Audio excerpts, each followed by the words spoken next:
हाँ everyone, Nifty का analysis देख लेते हैं कल के लिए कि क्या डायरेक्शन होगी कल, क्योंकि कहीं ना कहीं आज भी स्ट्रेंथ के साथ ही क्लोजिंग मिली है। तो क्या अगेन कंटिन्यूएशन होगा या फिर कहीं सेलिंग देखने को मिलेगी, हम देखेंगे। मार्केट में चार्ट क्या बना हुआ है, लेवल्स भी डिस्कस करेंगे कि कहाँ पे ट्रेड्स एग्जैक्टली बनेंगे, क्योंकि आज एक्सपायरी थी। एक्सपायरी के दिन भी हमने जो डिस्कस किया था उसी हिसाब से प्लान किया है हमने।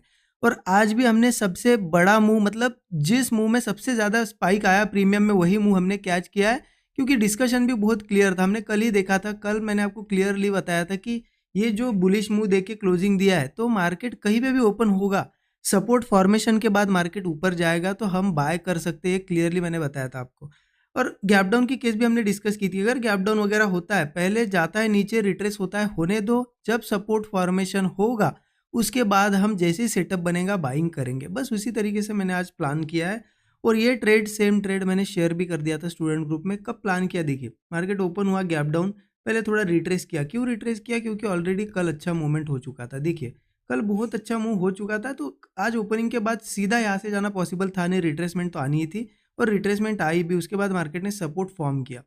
लेकिन मैंने एक चीज़ आपको कल बताई थी, आपको अगर याद हो तो मैंने क्या बताया था कि अगर कोई सपोर्ट फॉर्म होता है तो उसके बाद मैं डायरेक्टली प्लान नहीं करूंगा, मैं देखूंगा कि उस सपोर्ट के ऊपर होल्ड करता है क्या। मतलब मान लो नीचे आया मार्केट, एक सपोर्ट फॉर्म हुआ, उसके बाद देखना होता है कि क्या उस सपोर्ट के ऊपर एक बार रुक के अगेन एक फ्रेश ब्रेकआउट बना रहा है, तब जाके ट्रेड प्लान किया जाता है।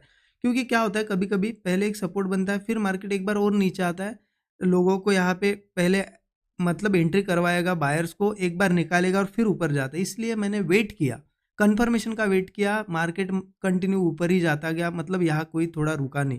तो इस मूव में मैंने पार्टिसिपेट नहीं किया। उसके बाद मार्केट जब रिट्रेस किया, मैं वेट कर रहा था इस मूव के बाद कि कहीं ना कहीं थोड़ी रिट्रेसमेंट मिले, मुझे एंट्री के लिए चांस मिले। जब मार्केट ने रिट्रेसमेंट की और फिर होल्ड करने लगा, तो इन लेवल्स के आसपास यहाँ मैंने कई ट्रेड प्लान किया था, शेयर किया, मैं अभी आपको दिखाऊंगा। और इस मूव में जब ये मूव आया, बहुत तेजी से कैंडल बनी बड़ी बड़ी, और प्रीमियम भी बहुत अच्छा बढ़ा। आई थिंक 60-70 पॉइंट के ऊपर प्रीमियम बढ़ा। मैं यहाँ पे निकला, एक आप चेकआउट कर सकते हो। तो ये आज का मूव था, और एक बहुत अच्छा मूव हमने कैच किया, क्योंकि उसके बाद देखिए हम निकले और उसके बाद आप देख सकते हो क्या हुआ। पूरे दिन भर मार्केट रेंज में था। तो क्या होता है, एंट्री ऐसी जगह करनी होती कि वहाँ से मूव मिले, फंसे नहीं हम। ठीक है, अब कल क्या करना है, देखिए आज की जो क्लोजिंग हमें मिली है वो भी कहीं ना कहीं स्ट्रेंथ के साथ ही मिली है। कैसे आप अब इसे समझिए, कल भी हमने समझा था डेली चार्ट पे। देखिए डेली चार्ट पे मैंने आपको कल क्लियर बताया था कि एक इनगल्फिंग पैटर्न यहाँ पे बन गया, तो मार्केट अब यहाँ से ऊपर आ सकता है धीरे धीरे। गैप फिलिंग तो इजीली करेगा ही, ऊपर भी जा सकता है। और आप देखो आज की अच्छी खासी ग्रीन कैंडल एक बन गई गैप डाउन होने के बावजूद भी। अब मार्केट मुझे लग रहा है कि यहाँ से कंटिन्यू तो करेगा नहीं, कुछ तो गैप फिलिंग तो इजीली वो ट्राई करेगा। इतने दूर आया बीच में से, अब यहाँ से गिरना तो पॉसिबल तो नहीं लग रहा है। 25,800 की गैप तो फिल करेगा, और अगर कंटिन्यूएशन आता है तो फिर अगेन ऊपर ये जा सकता है। ठीक है, तो अभी भी बुलिश है। अब यहाँ पे ऐसा कोई स्ट्रक्चर या फिर कोई सपोर्ट या फिर कोई रेजिस्टेंस नहीं है जहाँ पे हम कहे कि सेलिंग करनी चाहिए। तो सेल का तो प्लान नहीं है। फिर भी मैं 15 मिनट पे दिखाता हूँ आपको करना क्या है। 15 मिनट चार्ट ओपन कर दिया है। अब यहाँ पे देखिए सिंपल, हम क्या कर सकते हैं यहाँ पे, जैसा कि गैप फिलिंग का अभी यहाँ पे चांस दिख रहा है। और ऊपर आप देखो ये जो स्ट्रक्चर बना है, मतलब ये जो वीक्स वगैरह बनी है, तो इससे लग रहा है कि कहीं ना कहीं इनको तो एक बार यहाँ पे सेलर्स ने ट्राई किया है, सिर्फ एक बार इनको निकालेगा, ऊपर जाएगा मार्केट।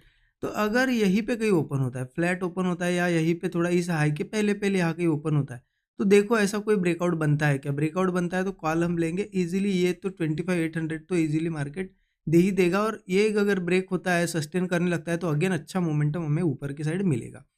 ठीक है, देखिए थोड़ा बहुत गैप अप भी हुआ तो चलेगा, लेकिन 800 के नीचे नीचे ही होना चाहिए, 780 वगैरह यहाँ कहीं। तो हम वेट कर सकते हैं थोड़ा, मान लो ऐसा छोटा सा डीप लगा के मार्केट होल्ड कर जाए, ब्रेकआउट दे, तो हम कॉल ही लेंगे।